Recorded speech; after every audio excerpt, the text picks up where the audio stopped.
యేసుక్రీస్తు నామములో మీ అందరికీ వందనాలు. నా దేవుని మిమ్మల్ని మీ కుటుంబాల్లో నిండారులుగా దీవించునుగాక. ఈరోజు ఒక వాక్యాన్ని చదువుకొని ముందుకు నడుద్దాం. దేవుడు మన పట్ల కార్యం చేయాలంటే ఏం చేయాలో కొన్ని మాటలు తెలుసుకోవాలి. బైబిల్ లేఖనాల ద్వారాగా మనం తెలుసుకోవాలి. మన సొంత నిర్ణయాలు కాదు, మన సొంత మాటలు కాదు. దేవుడు ఏది పలకమంటే, ఏది చేయమంటే అది చేస్తే దీవించబడతాం. మన సొంత నిర్ణయాలు తీసుకొని మన సొంత ఆలోచన చేస్తే సతికిల పడతాం. అది దేవునికి ఇష్టం కూడా కాదు. మనం దేవుని సన్నిధిలో భయభక్తులు కలిగి జీవించాలని ఒక సేవకుడిగా కోరుకుంటున్నాను.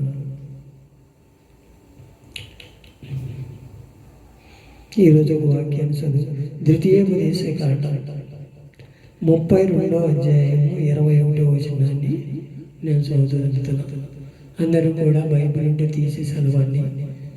దేవుని దీవెనలు పొందుకోండి. చదవటానికి ఇష్టపడండి. చదవటం వల్ల జ్ఞానం కలుగును, ఈనుటి వల్ల విశ్వాసం కలుగునని దేవుడి లేఖనాలు తెలియపరుస్తుంది.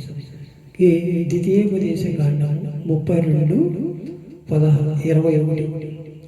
వారు దైవము కాని దాని వలన నాకు రోషము పుట్టించురు, తమ వ్యర్థమైన ప్రవర్తన వలన నాకు ఆగ్రహ పుట్టించిరి. కాబట్టి జనములు కాని వారి వలన వారికి రోషము పుట్టింతును, అవివేక జనము వలన వారికి కోపం పుట్టింతునని యేసు ప్రభుల వారు మోషేతో రాయించాడు. ఈ మోషే అనేవాడు ఒక ప్రవక్తగా పిలువబడ్డాడు. ఇశ్రాయేల్ జనాంగానికి ఒక నాయకుడిగా నిలబడి కొన్ని సూచక్రియలు ఆయన పట్ల చేయాలని ఆలోచన చేసినప్పుడు ఫస్ట్లోనేమో ఆయన కూడా ఎందిరిగాడు. ఎందువలనంటే ఈ జనానికి నేను ఏదన్నా మాట్లాడాలంటే మాట్లాడలేనేమో, నా నోరేమో నాలుక తిరగదు, నత్తివాడవాడు. నేను వీళ్ళందరికన్నా తెలియగలవాడిని కాదు. నేను మాట్లాడే దాంట్లో ఏమైనా దోషం ఉంటుందో, ఏదైనా పాపం ఉంటుందో అది దేవుని దృష్టిలో నేను నీతిగా ఎంచబడనని తప్పుకొని తిరగడానికి ప్రయత్నించాడు. అయినా సరే దేవుడే వదిలిపెట్టల. నిన్ను నన్ను కూడా అదే పరిస్థితి. నాకు పాటలు పాడుతూ రాదులే, నాకు వాక్యం చెబుతూ రాదులే అని అంటే మనం ఎక్కడేసిన గొంగళ అక్కడే ఉండదని సామెతలో ఉంటుందని. మనం ఏదన్నా మాట్లాడాలంటే అన్నీ మనకే తెలుసని మనకు తెలియదు. మనం అన్నీ కరెక్ట్గానే మాట్లాడతామని లేదు. అసలు మనం ఎక్కడోసారి తప్పు పెడతానే ఉంటాం. మన మాటల వల్లనో మన క్రియల వల్లనో ఒక్కోసారి దొరికిపోతూ ఉంటాం, ఒక్కోసారి జారిపోతూ ఉంటాం, ఒక్కోసారి పడిపోతూ ఉంటాం. అలాంటి వారిని కూడా లేవనెత్తి దేవుడు అంటున్నాడు, దైవం కాని దాని వలన వారు నాకు రోషం పుట్టించిరి అంటున్నాడు. ఇక్కడ ఏమైంది? ఇశ్రాయేల్ ప్రజలు ఆయన ఒక పర్యాజ్ఞ పలకలు తీసుకొని తగిలేటప్పటికీ వీళ్ళ సొంత నిర్ణయాలు తీసుకొని బంగారం అంతా వాళ్ళ చెవులు పోగులు అన్నీ ఓడదీసేసి ఒక బంగారం దూడను తీసుకొని అదే దేవుడిని ఆరాధిస్తున్నారు. దేవుడు ఏమంటున్నాడు? ఆత్మతో సత్యంతో నేను ఆరాధిస్తే మీ హృదయంలో ఉంటానంటున్నాడు. మీరు విగ్రహాలు పెట్టుకోవసరం, నాకు బలులు అనిపించవసరం. మీరు ఆత్మతో సత్యంతో ఆరాధిస్తే నేను మీతోనే ఉంటానని లేఖనాలు బట్టి తెలియపరుస్తున్నాడు. మనం అలా చేయటం. జనం ఎవరైనా అర్థమైన జనంతో మనం సావాసం చేయటం, ఇదే లోకం అనుకుంటాం. బంగారం కొనుక్కుంటాం, వెండి కొనుక్కుంటాం, పొలాలు కొనుక్కుంటాం, బళ్ళు కొనుక్కుంటాం, కార్లు కొనుక్కుంటాం, ఇదే లోకం అనుకుంటున్నాం. దేవుని ఆరాధించే టైమే మనకు కనబడుతున్నాం. ఇదే గొప్ప అనుకుంటున్నాం. ఒకరికన్నా ఏదైనా మనం ఎక్కువగా తీసుకొస్తే మనం కాలు ఎగరేసి, చూసావా నేను ఎలాంటి బండి కొన్నాను, ఎలాంటి కారు కొన్నాను, ఆడి పాత కారు కొన్నాడు, పాత డబ్బు కోరుగా అని మనం హెచ్చరికలు పోతా ఉంటాం.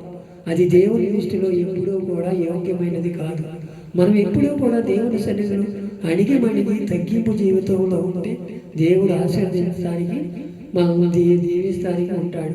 ఆ రోజున పౌలు కూడా అదే చేశాడుగా.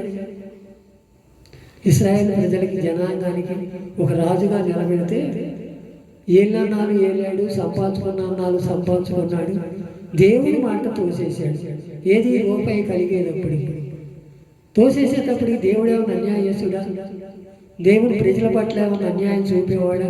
కాదు కదా. నిన్ను ఒక పని మీద తీసుకొచ్చి ఆ పని నెరవేర్చకపోతే నిన్ను ఒక పక్కన పెట్టేస్తాడు. నన్నైనా అంతే, నన్ను ఒక పనిగా తీసుకొచ్చాడు కాబట్టి నేను ఆ పనికి సమర్థునో కాదో తెలియకపోయినా నన్ను నిలబెట్టి వాడుకుంటున్నాడు. నిన్నైనా అంతే. మనం అలా ఉండాలి. వ్యర్థమైన దానికి మనం వెళ్ళకూడదు, వ్యర్థమైన మాటలు మనకు నోట రాకూడదు, వ్యర్థంగా మనం ఆలోచన చేయకూడదని దేవుడి లేఖనాల బట్టి తెలియపరుస్తున్నాడు. జనాంగాన్ని వాళ్ళతో అంటారు చీకొట్టిస్తాడంట. మనం ఈ అన్య జనాంగాల్లో ఆయన నామాన్ని మనం ఎప్పుడైనా దూషించామో అపహసించామో అప్పుడు వాళ్ళ మధ్యన మనం వ్యర్థులుగా చూసి మనమై బాధపడతాడు. అది మనకి ఇంకా తగదు కదా. దేవుడి దృష్టిలో ఎలా ఉండాలి? మనం తగ్గింపు జీవితం, తగ్గింపు మనసు, తగ్గింపు ఆలోచనలో ఉంటే దేవుడు దీవిస్తాడు. అలాగే యెషయా గ్రంథం 29:13 కూడా అంటున్నాడు, ప్రభు ఇలాగ సెలవిస్తున్నాడు, ఈ ప్రజల నోటి మాటతో నా యొద్దకు వచ్చుచున్నారు, పెదవులతో నన్ను గనపరుచుచున్నారు గాని తమ హృదయమును నాకు దూరం చేసుకొని ఉన్నారు. వారు నా ఎడల చూపు భయభక్తులు మానవులు ఈదులలో బట్టి వారు నేర్చుకొందురు. ఏంటంట? భక్తి పనులని నేను తెల్ల బట్టలు వేసుకొని నేను దేవుని సేవకుడిని చెప్పుకుంటే సరిపోతానా? నా క్రియలు ఎలా ఉండాలి? జనంలోకి వెళ్తే ఇరుగు పొరుగు వారితో ఎలా ఉండాలి? అది కదా కావాల్సింది దేవుడు కోరుకునేది. నీ క్రియలు, నీ విశ్వాసాన్ని బట్టే నిన్ను దీవిస్తానంటున్నాడు. నీ క్రియల వల్లే నీకు సాక్ష్యం వస్తుంది అంటున్నాడు. ఆ సాక్ష్యం పోగొట్టుకుంటున్నామేమో. అది ఈ నోటి మాటను బట్టేనంట. మన నోటి మాట మన నాలుకంట ఎడి తిరగమంటే అడి తిరుగుతుందంట. అది దానికి రెండంచులు గల కంట. అది మన ఈ పైన చేత కొట్టేస్తుంది, మనల్ని దేవుడితో అయినా అనిపిస్తుంది. మనం ఏదో మనం దాన్ని మలుసుకొని దాన్ని కాల్చి దాన్ని ఆపుకోగలిగితే మన జీవితాలు కాపాడుకోగలుగుతాం. అదంతా చిన్నది నాలుక. ఆ నాలుక మనల్ని ఏదైనా చేయగలదంతే. దానికి అసాధ్యం ఏమీ లేదు. మన నోటి మాటలో ఉన్న నాలుకని మనం అదుపులో పెట్టుకొని దేవుని మాటలు పలకాలని ఒక సేవకుడుగా కోరుకుంటున్నాను. పెదవులతో కనపరుస్తారంట. పెదవులతోనే, హృదయంలో ఉండదు. నీ హృదయాంతరంగాలు నేను ఎరిగిన దేవుడు అంటున్నాడు కదా. ఆయన మన హృదయంలో ఉంటాను అంటున్నాడు కదా. మనం పెదవులతో కనపడితే సరిపోతాము. మన హృదయాన్ని ఎరిగే దేవుడు ఆయన. మన హృదయాన్ని బాగు చేసేవాడు ఆయన. ఎదుట మనం ఆయన దాచుకోగలమా? మనం యెహోవా గూర్చి ఎలాగ నిన్ను భయపడుతున్నాడు అంటున్నాడు. ఆయనే భయపడుతున్నాడంట మన మాటల బట్టి, మన క్రియల బట్టి. మనం ఎలా ఉన్నామో ఒకసారి మన హృదయాలు మనమే పరిశీలించుకో. ఈ 2025 అయిపోయి 26లో కూడా వచ్చిన మార్పులో కలవకపోతే దేవుడు నిన్ను నన్ను తోసివేసి గెంటివేయక మునిపే దేవుడు పాదాలు పట్టుకుని బతిమలాడగలిగితే దేవుడు మెండైన దేవుళ్ళు పొందుకోగలవు. మీ హృదయంలో నేనుంటాను, నీ హృదయం అనే దేవాలయంలో నేనుంటాను అంటున్నాడు. ఆ దేవాలయాన్ని దొంగల గృహంగా మారుస్తున్నాము, వ్యభిచార గృహంగా మారుస్తున్నాము, తాగుబోతులుగా మారుస్తున్నాము. ఆ హృదయాన్ని ఆ హృదయమేనంట మహాఘోరమైన వ్యాధి కలదంట. ఆ హృదయాన్ని మనం భద్రం చేసుకోవాలని ఒక సేవకుడిగా కోరుకుంటున్నాను. నిర్గమకాండం 23:21 కూడా అంటున్నాడు, ఆయన సన్నిధిని జాగ్రత్తగా నుండి ఆయన మాట వినవలెనని ఆయనకు కోపం రేపవద్దు. నీ అతిక్రమములను ఆయన పరిహరించువాడు, నా నామమును ఆయనకున్నది అని అంటున్నాడు. ఆయన సన్నిధిలో మనం జాగ్రత్తగా ఉండాలంట. ఆ జాగ్రత్త మనలో ఉన్నదా? అసలు సన్నిధికి వెళ్తేగా మనం ఏదో ఏదన్నా ప్రయాణం తగిలితే సార్ నేను ప్రయాణానికి వెళ్ళిపోతున్నాను అని సంగల గొంతుకొని సన్నిధైన మానేస్తాం కానీ ఆ ప్రయాణాన్ని ఆపుకో. మన కుటుంబాల్లో ఏదైనా ఫంక్షన్ ఉంటే సార్ మనం వెళ్ళిపోతామే తప్ప దేవుని సన్నిధి రేపు నీవు రాకపోతే నేను వస్తారా? ఈ సాసు దేవుడే నీతో ఉంటానంటున్నాడే, దేవుడే నీతో మాట్లాడతానంటున్నాడు. దేవుడు నీలో ఉంటే ఇంకెవరు కావాలి? దేవుడు అది తెలుసుకోక ఈ లోకాశలు, లోక తలంపులు, లోకంలోనే ఉండిపోతున్నామే. ఒక్కసారి నువ్వు జాగ్రత్త పడు. ఆయన మాట వినాలి, ఆయన కోపం రేపవద్దు, నువ్వు అతిక్రమములు దాచుకోవద్దు అని లేఖనాల బట్టి తెలియపరుస్తుంటే మనం ఎలా ఉన్నామో ఒకసారి మన హృదయాలు మనమే పరిశీలన చేసుకుందాం. నేను అయ్యా నీవు చేసిన ఉపకారాల బట్టి ఆనాడు ఇశ్రాయేలు ప్రజలకు కూడా నీ మీద తిరుగుబాటు చేశారయ్యా. అయ్యా వారిని ఎన్నో బాధల నుంచి విడిపించాడయ్యా. మోషేతో నువ్వు విడిపించావు, అయినా సరే వాళ్ళు మారలేదయ్యా. దూడారాధన చేశారయ్యా. జనం కాని వారి జనంతో సావాసం చేశారయ్యా. అయ్యా నీ చిత్తంలో నేను ఉంటానయ్యా. నేనే సావాసం చేస్తున్నాను, ఎవరితో తిరుగుతున్నాను, నా సాక్ష్యం ఎలా ఉందో నన్ను నేను పరిశీలన చేసుకోవాలయ్యా. అయ్యా నా హృదయాన్ని మళ్ళింపు తీసివేయ్యా, నా మలినమంతా తీసి కడిగి వేయ్యా. ఈ సోపుతో నేను కడుగుతానని వాగ్దానం చేసిన దేవుడు అయ్యా. నీ కృపలో నన్ను దాసయ్యా. నీ చిత్తానికి నేను లోపడతానయ్యా.